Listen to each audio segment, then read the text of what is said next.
আসসালামু আলাইকুম। আমার নতুন আরেকটি ভিডিওতে আপনাদের সবাইকে স্বাগতম। আজকে আমার কালার বার্ডের বয়স হলো ৩৬ দিন শুরু হয়েছে, অর্থাৎ ৩৬ দিন চলতেছে।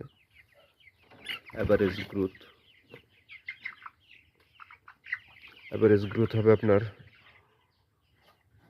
৯০০ প্লাস মাইনাস। আর ফিট খাইছে হলো আপনার ১৫০০ মুরগিতে, মানে ৪২ ব্যাগ। ৪২ ব্যাগ খাদ্য খাওয়ার পরে ৯০০ প্লাস মাইনাস ওজন আসবে, অর্থাৎ এটা একটা বেটার রেজাল্ট। আপনি যত বেটার রেজাল্ট করতে পারবেন তত প্রফিটের সংখ্যা বেশি থাকবে।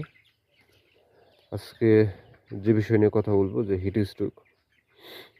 অবশ্যই আপনি মুরগিগুলো যেগুলো ব্যবহার করবেন বা খামারে তুলবেন, অবশ্যই যেহেতু আমরা ১ কেজির নিচে বিক্রি করি না, সেই হিসেবে আমরা অবশ্যই আমাদের মুরগিগুলোকে 1 স্কোয়ার ফিটে প্রবেশ করাবো। আমার এই শেডটাতে আমি ১৫০০ বাচ্চা দিছিলাম। কালকে হঠাৎ করে হিট স্ট্রোকে আমার ৫টা মুরগি মারা গেছে। পরে আমি আমার দ্বিতীয় শেড, এটা হলো আমার দ্বিতীয় শেড, অর্থাৎ এল সিস্টেম ঘর। এইখানে আমি ৩০০ মুরগি ট্রান্সফার দিছি যাতে আমি ভালো রেজাল্ট পাই। তবে আমি ট্রান্সফার করার পরে ২ ঘরে আমি আর কি হাঁটাহাঁটি করে সকালবেলা যে রেজাল্টটা দেখছি, সেটা আমার আশা করি যে বাম্পার রেজাল্ট হবে এবং খুব ভালো একটা রেজাল্ট হবে।